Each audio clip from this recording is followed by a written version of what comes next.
भाई बहुत सी बार लोगों को ये कंफ्यूजन होता है कि डीलर के पास गाड़ी लेते वक्त आप कौन कौन से डिस्काउंट जो है वो उनसे ले सकते हैं और कौन कौन सी चीजों से अपने पैसे जो है वो बचा सकते हैं। और भाई पैसे बचाना किसको अच्छा नहीं लगता, सबको ही अच्छा लगता है। और भाई नई गाड़ी खरीदते वक्त लोगों में जोश ही इतना होता है, तो इसलिए ये सारी चीजें बहुत से लोग जो है वो कंसीडर नहीं करते हैं। लेकिन ये 5 ऐसे पॉइंट है जिनको आप अगर कंसीडर करेंगे तो हो सकता है आपके थोड़े बहुत नहीं, कुछ ज्यादा बहुत पैसे भी इसमें बच सकते हैं। तो आज का वीडियो उसी के लिए है और मैं आपको सिंपल से 5 ऐसे तरीके बताऊंगा जिससे आप आराम से अपने पैसे डीलर के पास से बचा सकते हैं। सबसे पहला मुद्दा है कि इंश्योरेंस।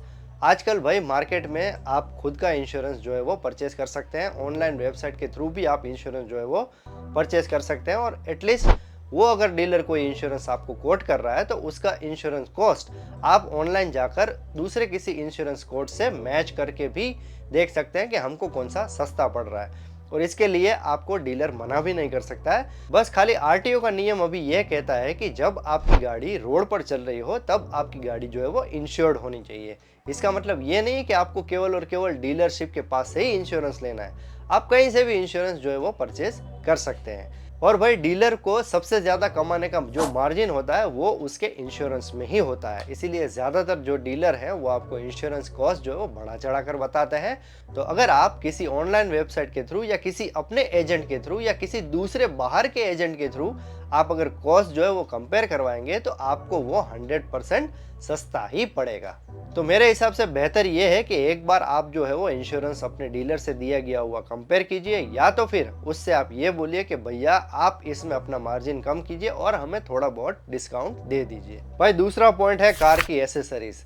डीलर जो है वो कई कबार आपकी गाड़ी के साथ आपको जबरदस्ती कुछ एसेसरीज जो है वो चिपका देता है और ये बोलता है कि ये एसेसरीज परचेस करोगे तभी आपको यहाँ से गाड़ी जो है वो मिलेगी, मतलब ये तो कंपलसरी है। और भाई कहीं ना कहीं ये जो एसेसरी स्पेक है वो उसके प्राइस लिस्ट में भी एसेसरी स्पेक के नाम से मौजूद होता है और वो डायरेक्टली आपके ऑन रोड प्राइस में इंक्लूडेड होता है। तो पहले तो आप ये पता कीजिए कि कौन कौन सी ऐसी एसेसरीज हैं जो आपको लेनी है और जो आपको अपनी गाड़ी में चाहिए, उसके बिना आपका काम जो है वो नहीं चल सकता है। ऐसी एसेसरीज की एक लिस्ट बनाइए और उसी को अपने एसेसरीज के पैक में इंक्लूड करवाइए। अननेसेसरी एसेसरीज को आप जो है वो बाय बाय कर दीजिए, तो यहाँ पर जो आपके पैसे हैं वो थोड़े बहुत बच जाएंगे। और कभी कभार ऐसा भी होता है कि ये जो एसेसरीज का पैक है वो अगर आप बाहर किसी एसेसरीज की दुकान पे कंपेयर करके उसका प्राइस चेक करोगे तो आपको यहाँ से वो सस्ता पड़ेगा। तो मेरा एडवाइस ये है कि वहां पर से आप इस एसेसरीज को परचेज कीजिए जहां पर से ये आपको सस्ता पड़ रहा है, ना कि कंपनी वाला। और दूसरी एक चीज, बहुत सारी एसेसरीज ऐसी भी है जो इलीगल है और बहुत सारी एसेसरीज ऐसी भी है जिनके डलवाने पर आपको जुर्माना या फिर जेल दोनों हो सकता है। तो ऐसी कौन कौन सी इलीगल एसेसरीज है उसके ऊपर हमने एक ऑलरेडी वीडियो बनाया हुआ है और साथ में एक अननेसेसरी एसेसरीज का भी हमने एक वीडियो बनाया है। दोनों की लिंक मैं डिस्क्रिप्शन बॉक्स में दे दूंगा, आप जाके उसको चेक कर सकते हैं और आप तय कर सकते हैं कि आपको ये एसेसरी डलवानी चाहिए या फिर नहीं।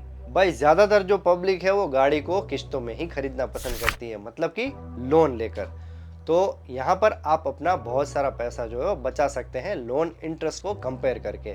अपने आसपास की 2-3 ब्रांचों को कांटेक्ट कीजिए और वहां पर से कौन सा कार लोन आपको कम से कम इंटरेस्ट पे मिल रहा है उस बैंक के कार लोन को आप चूज कीजिए। तो यहाँ पर आपका बहुत सारा पैसा जो है वो इंटरेस्ट में बचेगा। फिर भाई जो आपका प्राइस लिस्ट का कॉस्ट होता है उसमें एक एक्सटेंडेड वारंटी करके भी कॉलम होता है और उसमें बहुत सारा पैसा जो है वो आपके ऑन रोड कार के अमाउंट पर ऐड कर दिया जाता है। अब इस एक्सटेंडेड वारंटी के नाम पे डीलर तो आपको यही सजेस्ट करेगा कि अगर आपकी गाड़ी में कुछ बड़ा हुआ, जैसे इंजन का एग्जांपल दे देगा या फिर आपको गियर बॉक्स का एग्जांपल दे देगा या फिर दूसरा कोई भारी भरकम पार्ट का एग्जांपल दे देगा और उसको बोलेगा कि अगर इसमें कुछ डैमेज हुआ तो ये एक्सटेंडेड वारंटी जो है उस वक्त आपके काम आएगी और ये जो पार्ट है पूरा का पूरा ऐसे का ऐसा ही आपका रिप्लेस हो जाएगा।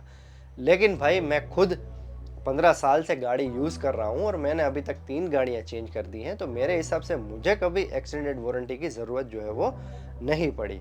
अनलेस एंड अनटिल अगर आप बहुत ही कॉस्टली गाड़ी खरीद रहे हो, जैसे मर्सिडीज हो गई या ऑडी हो गई या फिर जीप हो गई या फिर दूसरे किसी ब्रांड में जिसका कॉस्ट जो है वो बहुत ही ज़्यादा होता है पार्ट का, तो वहाँ पर मैं आपको सजेस्ट करूँगा कि ऐसे केस में आप जो है वो एक्सटेंडेड वारंटी ले लीजिए, क्योंकि एक उसका छोटा सा पार्ट भी आपकी एक्सटेंडेड वारंटी को पूरी तरीके से जस्टिफाई कर देगा। लेकिन आप मारुति, टाटा या हुंडई जैसी गाड़ियों में, जो कि आजकल रेगुलर मार्केट में चलने वाली कारें हैं, उस पर अगर ये एक्सटेंडेड वारंटी नहीं लेते हैं तो आप यहाँ पर अपना पैसा जो है वो बचा सकते हैं। और मेरे हिसाब से उसमें आपको एक्सटेंडेड वारंटी लेने की भी ज़रूरत नहीं है, क्योंकि ज़्यादातर केस में ये एक्सटेंडेड वारंटी की जो वैल्यू है वो आप वन टाइम केवल पे ही कर रहे हो, उसका यूज़ आपको पूरी लाइफ टाइम अपनी गाड़ी में नहीं होने वाला है। और वो एक्सटेंडेड वारंटी वो होती भी कितने साल की है, 2 या 3 साल, या ज़्यादा से ज़्यादा 5 साल तक आपके पार्ट्स को कवर करेगी। तो मेरे हिसाब से कोई भी नई कार हो उसमें 5 साल तक तो ऐसे मेजर प्रॉब्लम्स नहीं आते हैं।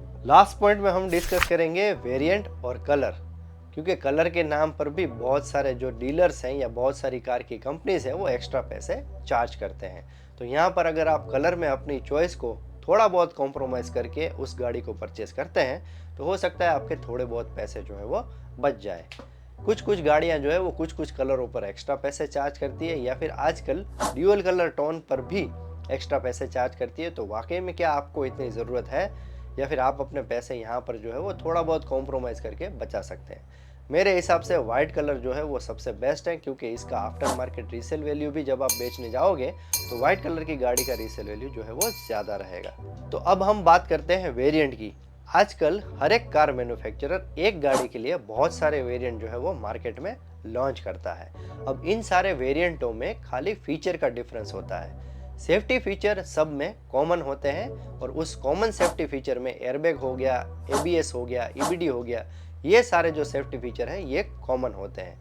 आजकल एडास और दूसरे कोई टेक्निकल सेफ्टी फीचर जो है वो शायद हो सकता है कि टॉप वेरिएंट में ही आपको मिले, लेकिन आप ये चेक कीजिए कि आपको क्या वाकई में ऐसे टॉप मोस्ट सेफ्टी फीचर की ज़रूरत है, या फिर आपका काम एक नॉर्मल सेफ्टी फीचर जो कि कॉमन सभी वेरिएंट में अवेलेबल है उससे हो सकता है। अगर आपको ये लगता है कि नॉर्मल सेफ्टी फीचर्स के साथ आपकी जो गाड़ी की सेफ्टी है वो कॉम्प्रोमाइज़ नहीं हो रही है और सारे वेरिएंट में आपकी एक जैसी सेफ्टी बरकरार है, तो फिर उसके बाद आपका नेक्स्ट ध्यान जाएगा दूसरे फीचर पर। अब दूसरे फीचर में आप पहले ये पता कीजिए कि आपको कौन कौन से फीचर के बिना आपकी गाड़ी अच्छी लगेगी। लोअर वेरिएंट की बात करें तो लोअर वेरिएंट में ये सारे फीचर्स तो होते ही हैं, लेकिन कुछ ऐसे फीचर्स होते हैं जो आपको मैन्युअली करने पड़ेंगे, और कुछ ऐसे फीचर्स होते हैं जो आपको उसके टॉप वेरिएंट में या उसके और एक ऊपर वाले वेरिएंट में ऑटोमेटिक मिलेंगे। तो आपको ये करना है कि आप अपना हाथ उस चीज़ के लिए यूज़ कर सकते हो या नहीं। अगर यूज़ कर सकते हो तो आप उस लोअर वेरिएंट गाड़ी के लिए जा सकते हो, और अगर आपको लगता है कि नहीं मेरे को तो सब कुछ ऑटोमेटिक ही चाहिए, तो फिर आप एक वेरिएंट आप ऊपर जाइए।